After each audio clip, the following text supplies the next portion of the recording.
Hi everyone. Welcome back to week 2 of Chem 150. In week 1, we learned the very basics of periodic table and the basic functions of an atom and how an element is made up of so many atoms, and then what makes up an atom. And then we switched our discussion from atom to orbitals because we learned about electrons, protons, and neutrons. And then from orbital, we switched partially into learning electron configurations. Okay. Now we learned it for some of the easier ones, and then we learned something where we learned about some of the complex ones. So let me go ahead and just summarize it so we have it. So in week 1, we learned about the periodic table. Okay, now if you think what I'm talking about, more likely you have not got all of the material out of week 1. Means you may have to go back and look at any one of those 16 videos wherever you are at stuck. Okay, then we learned about the atom. Along when we learned atom, we learned about protons, electrons,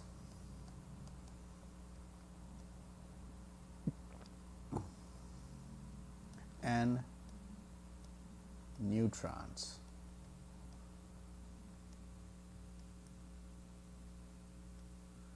Okay, and then we extend our knowledge of atom, which is made up of a proton, electron, neutrons, nucleus, and then we mention the word orbitals. Okay, and then using our knowledge of orbitals, we were able to develop. When we talked about orbitals, if you remember, we talked about the 4 common types of orbitals: S, P, D, and F, and then how the way it's written, the S orbital has the lowest energy and the F orbital has the highest energy. So we always fill from lower energy to higher energy. Okay, and then we kind of started on the idea of electron configuration.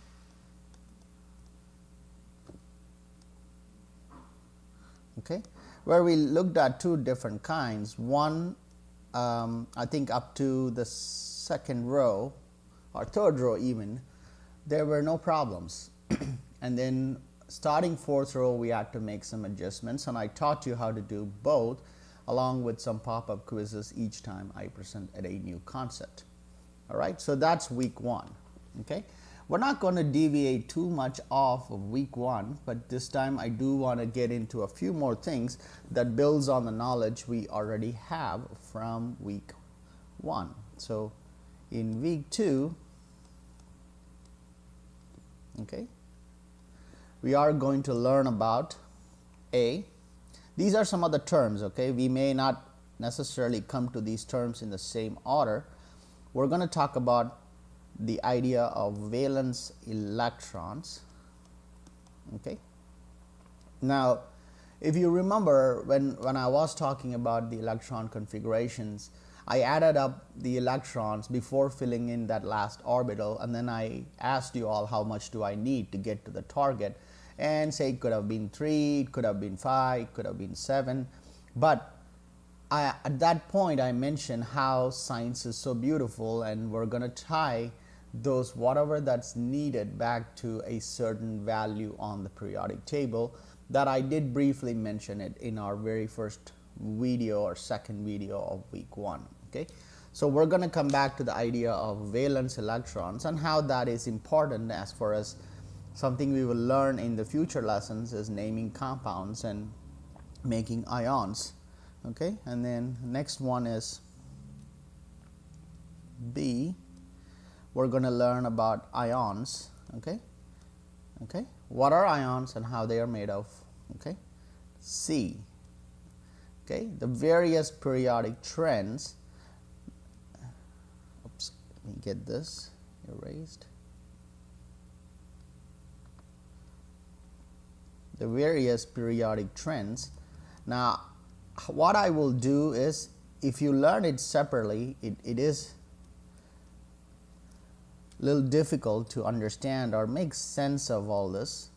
Okay, so what I will do is, whenever I discuss my periodic trends, what I'm going to do is explain it in the context of an atom versus an ion. Okay, because typically what happens is, when people teach these, is they teach it usually for the atom and forget about the ion, and then they ask a question or taught it two different things as if these concepts are not related, and that's a problem. So we're going to look at various periodic trends. Some of them I can say are: one, we're going to start with atomic radius. Okay.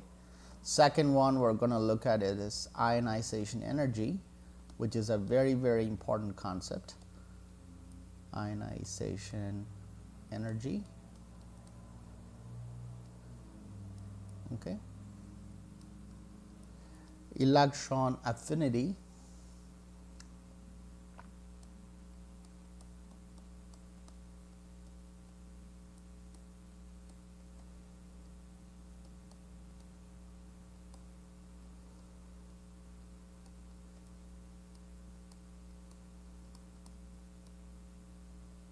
Okay. And then finally, electronegativity. Okay. Now, even if you look at our syllabus, you will notice right away that we're following a systematic order in which we're going to go about things. Okay. So we're going to learn about valence electrons, ions, periodic trends. Okay. So that's kind of what we have, and then we would come back and tie our idea of rewrite electron configuration. I'm just going to say EC because I don't want to fill up the space. Rewrite electronic configuration for ions. Okay. Now all these concepts are interrelated. Okay, you cannot learn A, B, C, D as 4 different topics. You may learn it one at a time, but if you notice quickly as you learn it that all of these concepts are so interrelated. Okay, and it's related to everything we've learned in week 1. So to put everything in the context, here is the concept map. Okay, if you noticed, in week 1 we started with the periodic table, moved into the atom, orbitals, and electron configuration. Okay. Now this week we're going to touch on ionic charge, atomic and ionic properties, which is what I was referring to as ionic, periodic trends, atomic radius and blah blah blah. If you see, I put atomic / ionic, and that's what I meant by we would compare all of those 4 properties, the periodic trends, the atomic radius, ionization energy, electron affinity, electronegativity for an atom and a respective ion. Okay, and if you see, they're all so interrelated. If you know this, then you can go to this, and then if you know orbitals, you can go to electron configuration, and if you know this atomic ionic properties, then that governs chemical bonding, and then the list goes on. But this week we're going to branch from the atom into the ionic charge, and then atom into orbitals, electronic configuration, and then how the atom, when it loses or gains an electron, its properties changes. Okay, so we're going to do some zigzag bike riding here. So, but I am trying to still stay myself within the concept map. Okay, so going back to our, so this is what we're going to learn in week 2. All right, so let me pause and come back with a new screen.